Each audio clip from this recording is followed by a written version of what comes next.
Hey traders, and welcome back to Tradence. In today's video, I'll show you how to trade using one of the best top-down trading strategies and how to analyze from higher to lower time frames and align your entries with the broader market structure.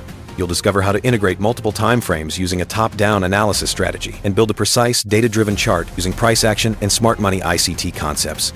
You'll learn a top-down approach from the big picture down to the smallest details, and how to enter trades using supply and demand, liquidity zones, and liquidity sweeps. We'll make multi-time frame analysis simple by breaking it into easy steps. By the end, you'll have a step-by-step roadmap to confidently read the market and enter high-probability trades. We really appreciate your support. If you like this video, hit the thumbs up, and if you're new here, don't forget to subscribe. See you after the intro.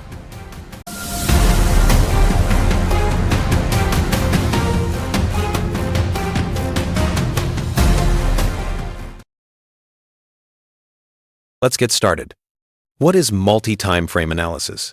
It's the practice of doing technical analysis by looking at price action from higher time frames down to lower ones. This lets traders grasp the big picture first, then zoom in to find precise, high-probability setups.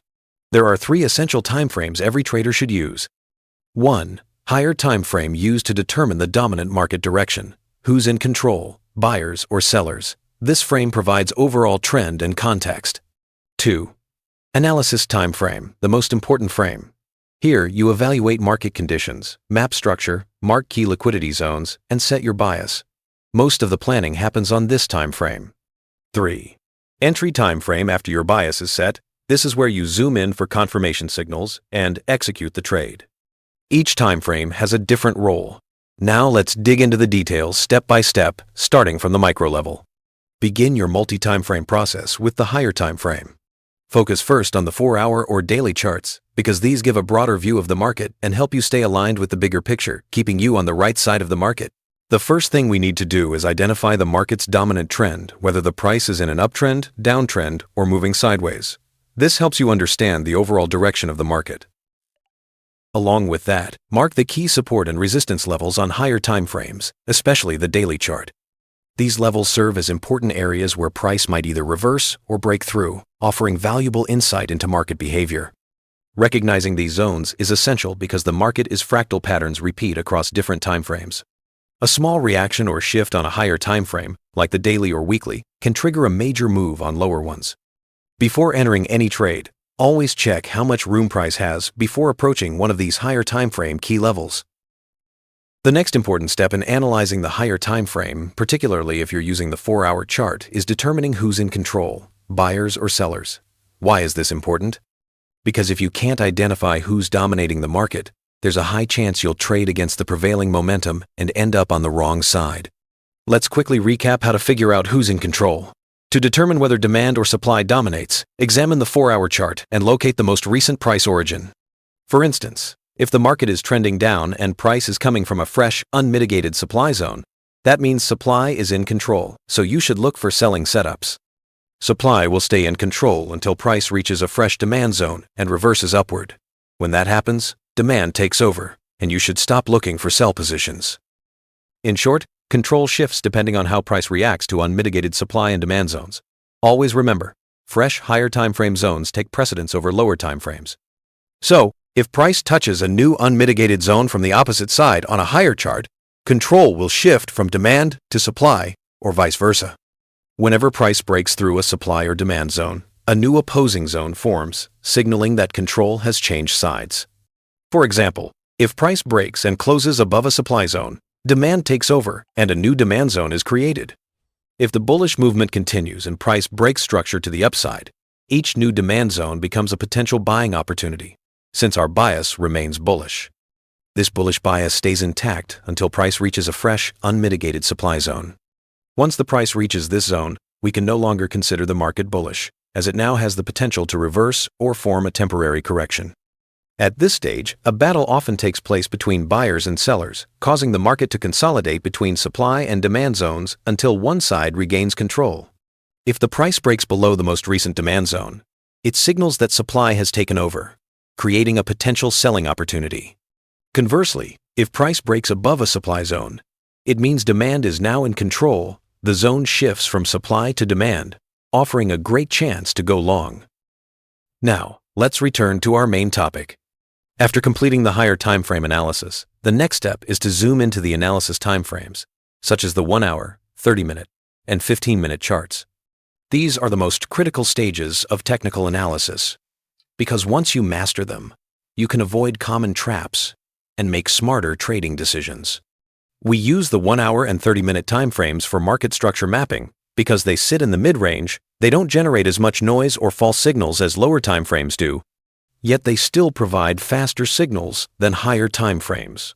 This makes their data both reliable and actionable. To perform proper analysis at this stage, start by identifying the market direction. Study the major highs and lows to determine if price is in an uptrend, downtrend, or consolidation. After defining the overall direction and major swing points, your next step is to mark breaks of structure and look for market structure shifts or changes of character. Once your market structure mapping is done, the following step is to identify key areas known as PD arrays within the analysis timeframe. These can include fair value gaps, order blocks, breaker blocks, or mitigation blocks. At this stage, the most important ones to focus on are order blocks and fair value gaps. For example, on this 1 hour EUR/USD chart, we can see that price created a market structure shift by breaking below a major low and closing beneath it. This bearish move also formed a fair value gap just below an order block, creating an ideal supply area that could potentially reverse price if it retraces into that zone. After identifying the key PD arrays, the next step is to mark liquidity levels and zones on your analysis timeframe. Why is this important? Because liquidity acts like a magnet for price, the market often moves toward these areas. Smart money and institutional traders use liquidity zones to fill their positions and drive price in their desired direction. By incorporating liquidity into your analysis, you gain insight into where price is likely to move next and avoid getting trapped in false moves. There are many types of liquidity zones, but to simplify things and give you a clear roadmap for multi-timeframe analysis, we'll focus on the most practical and important ones. 1. Equal highs and equal lows. Static liquidity typically builds up beneath equal lows and above equal highs because stop-loss orders often cluster in these areas.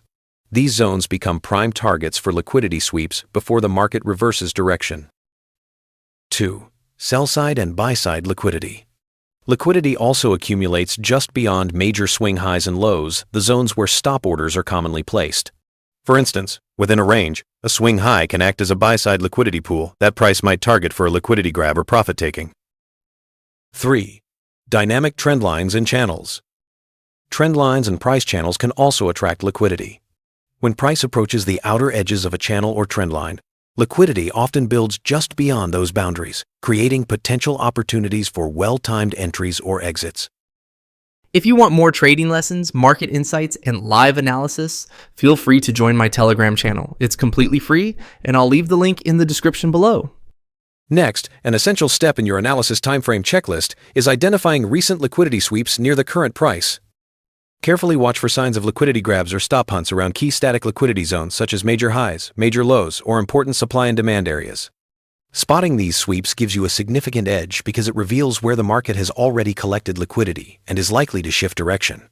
The main idea behind identifying liquidity sweeps in your daily bias is simple. When sell-side liquidity is taken out, price often moves toward buy-side liquidity and vice versa. Understanding this relationship helps you anticipate the market's next likely move, especially on the 30-minute, 1 hour, and 15-minute timeframes. Another reason liquidity sweeps are so valuable is that they provide extra confirmation for your trades. Here's the logic. The market needs liquidity to fuel momentum. If price hasn't yet grabbed liquidity before reaching a key level, it often does so at that level to gather the necessary orders for the next big move. For example, take this scenario, price sweeps buy-side liquidity above a major high with a strong bullish candle. But notice how the very next candle closes quickly back below the range. This behavior confirms that liquidity has been collected and that a reversal or correction may now be underway. So, what does that tell us? It indicates that since the buy-side liquidity has already been taken, price is now more likely to move downward toward the sell-side liquidity resting below. If this aligns with the overall market direction, it creates a high probability selling opportunity. Even if it doesn't perfectly match the dominant trend, a liquidity sweep can still suggest a potential short-term reversal. After completing all the key steps on the analysis timeframe, you should now have a solid understanding of the overall market sentiment and a clear idea of what price is most likely to do next. If everything aligns, meaning you've found a high-quality setup that fits your trading plan and both your macro and micro timeframes agree, it's time to move on to the next phase. At this stage, we shift our focus to finding an entry point. This is where the entry timeframes, such as the 5-minute or 1-minute charts, come into play. Here, you'll zoom in even closer to look for confirmation signals and execute your trade. The reason we use lower timeframes for entries is simple. They provide a clearer view of price action and allow for better risk-to-reward ratios when managing trades at the micro level. First, after zooming into your entry timeframe, wait for price to reach your area of interest, identified on the analysis timeframe, and show clear signs of rejection. Once rejection is visible, look for a market structure shift or a change of character.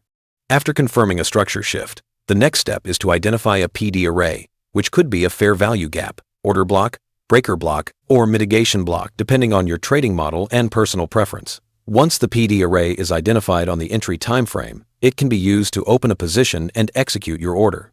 The entry timeframes can also add extra confluence and confirmation to your overall setup, increasing the probability of success. For example, on this 1-hour EUR/USD chart, we can see an unmitigated bearish order block formed by a previous bearish market structure shift. This area represents an ideal zone to look for short opportunities if price retraces back into it and shows signs of rejection. At this point, we zoom in to a lower time frame, typically the 5-minute chart, to closely monitor price action and watch for a market structure shift. With the 5-minute chart open, the next step is to wait patiently for price to form both a market structure shift and a 5-minute PD array. Once both conditions are met, we can look for an entry opportunity to go short from the identified PD array. Here, we can see that price created a market structure shift by breaking and closing below this swing low, showing that buying momentum is weakening and sellers are regaining control. Our bias now shifts to bearish on the 5-minute chart, and we can confidently look for short opportunities. We can also observe that price formed a breaker block, represented by these down close candles. The sequence goes like this. The price formed a swing high, then a swing low, followed by a higher high, before quickly reversing and breaking below the down close candles. That gives us the 5-minute PD array we were waiting for. So, we can set a sell limit at the lowest point of this breaker block, targeting the next clean swing low for profit. This demonstrates how combining multi-timeframe analysis with a clear step-by-step roadmap can lead to well-informed trades and make your overall trading process simpler and more precise. That's it, traders. Thanks for watching. I hope you found this video valuable. If you did, don't forget to subscribe and turn on notifications so you never miss an update. Leave a comment below with your thoughts or the topics you'd like to see next. Your support means a lot. See you in the next video.